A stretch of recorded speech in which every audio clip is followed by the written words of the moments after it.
The eyes of the Aussie basketball world were fixed on Canberra last year, with the men's side taking out the national title at home. But their women's side also had a great season too, breaking their finals drought. This season, they're looking like they may be contenders after signing Caity Jones, who was the third in MVP voting last season. She will join dynamic local duo Callie Bourne and Carlie McAlister to firm up a big three that could cause some serious damage. They'll also welcome two key veteran signings, as well as welcoming Zara Funnell back from Centre of Excellence. New coach Nat Hurst has put a stellar roster together, so I joined my good friends at East Got Game to talk about it. Welcome to Waratah on VCR.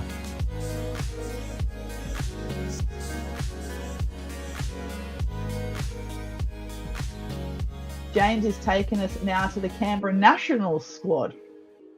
Yeah, the Canberra Nationals squad. Wow. I got a feeling this could be Canberra's year where they finally get the monkey off their back. I know the women's program was much improved last season, finally made it back into the finals. The best thing they've done is retain talent. Actually, no, the best thing they've done is sign Caity Jones. But one of the, the best foundations they've laid is by bringing back a lot of talent. But they've really filled in those kind of weaker spots in their roster really well. And I think they could be firing on all cylinders because let's just start with Caity Jones. I think after Lizzie Tonks decided not to come back for a season, there was a bit of a void there at that point guard position.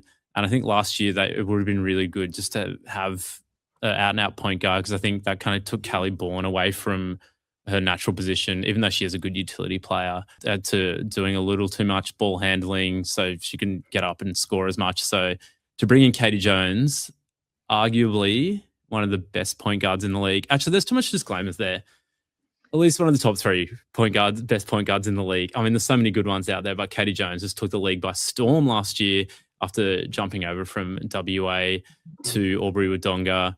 Just could really do everything and almost single-handedly helped to turn around that Albury-Wodonga women's program to go along with people like Riley and, of course, Sammy Mack. But big shout out to Sammy Mack. I'm sure we'll be tuning into this at some point. Yeah, so Caity Jones, a huge pickup for Canberra, turning one of their needs into one of their best positions now. And I'd not be surprised to see her, knocking on the door a little bit for MVP, but definitely a candidate for the star 5 position, especially with all the players she has around her who she can be setting up. So perfect start to the offseason for Canberra was going out and getting Caity Jones. I think you guys made the connection last week about saying, hey, guys, I'm already in Canberra, WNBL. If you need me, I'm already set up here. Already moved all my stuff into my house. If you need me for the WNBL responsibilities, I'm ready to go with the Capitals. So we'd love to see Caity Jones maybe use this season to parlay into a full-on contract in the WNBL. But either way, she's going to have a lot of fun down in Canberra. And I know a lot of other teams are going after her. I can't say who, but pretty much like so many other teams are trying to get her signature. So I think Nat Hurst taking over, I think that really helped to recruit in Caity Jones. Also, the backup point guard, just a quick shout out to Emily Sampson, who I think was one of the top 5 scorers in Waratah League last season for Canberra Academy. So for Canberra Waratah women. So yeah, she might be looking for more minutes this year. Been part of the Canberra program for a while. But moving in to, I kind of just got the wings and guards here. Callie Bourne, another huge re-signing for them. The Bourne Identity, the Bourne Ultimatum. I don't know what the third Bourne movie is, but it's season 3 for Callie Bourne. It's the Bourne Supremacy, which is the most important one when you're talking about Callie.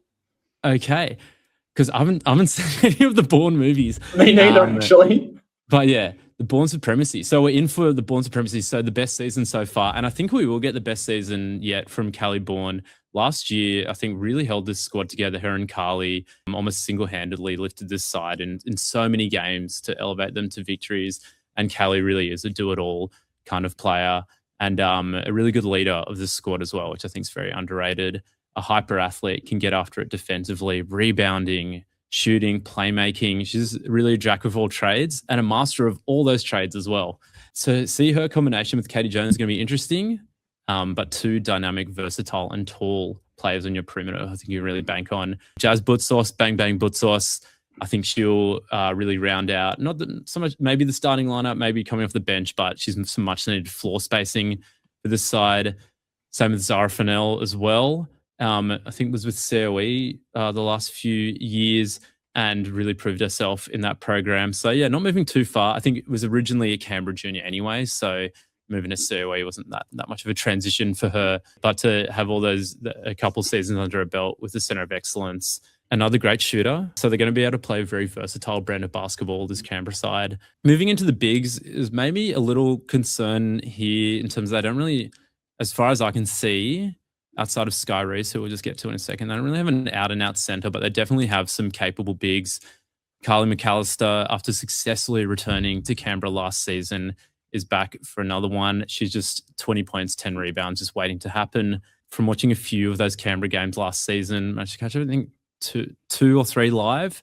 When the offense was kind of breaking down, they could just throw it to Callie McAlister and get a bucket. And I think that's really useful to have. She's a player with such vast experience, including over the WNBL back in the day as well. And to have not just that leadership, but that ability and that know-how just to get a team out of a rut, I think she can really bring the side together. But with the other players joining in, like Zara and Caity, I just don't think her scoring load's going to be as much. But I think that's going to work great for Callie McAlister because I think she's going to need to do a little more dirty work this season in terms of rebounding and defense as well. So a bit of the offensive load taken off, but I think a little more defensive responsibility this year, but still a player you love to have and keeping that continuity from last season. Elise Finney as well. Back up. I think she should play back up this year, but is coming along leaps and bounds every season. I've seen Elise Finney has been part of the Canberra program, NBL1 program for the last few years, but a really solid big. And I think this season is due for a lot more minutes. Can't wait to see how much her game's improved after another off season. So the two other new signings in the front court, I did mention before, Skye Rees.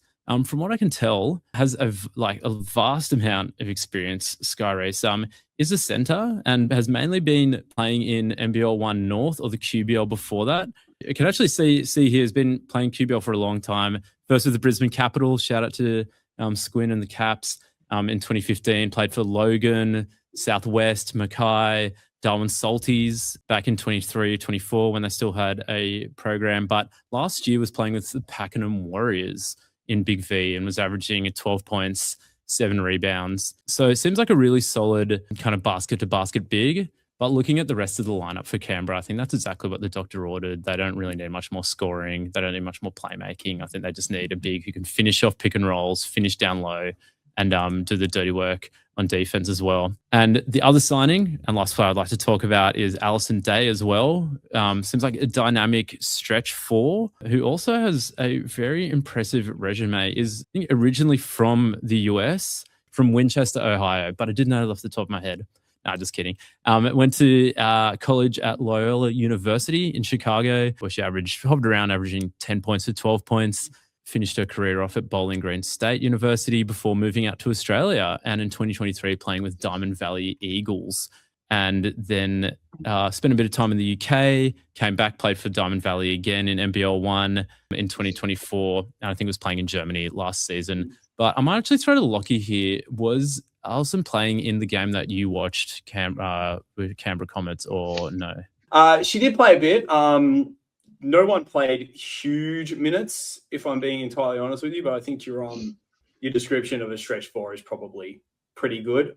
She'd bring the ball up a couple of times. Like, she looked comfortable dribbling the ball up, but a lot of the time they had Samson and Ileana Matejevic out on the court, and some of the youngsters like Georgia Lange, who's come over from Queanbeyan. So yeah, interesting to see though that a lot of those kind of younger players and players who maybe towards the end of the bench for Canberra last season getting a run in the preseason. But just from what I can tell from looking at this roster as a whole, I think they're going to play relatively positionless. They're going to play, I think, quite up tempo as well, especially with Caity and Callie. I tell you what, they're going to get out and run. Zara as well, got those young legs, is going to really get out and gallop on the fast break. So get ready to see a bit of a different style in Canberra. I know over the last few years I've noticed they did play relatively slow, but I reckon they're going to get out, run and gun this season. And I think it'd be a real dark horse team. I think they'll definitely be in the finals. Whereabouts they're on the table, we'll see.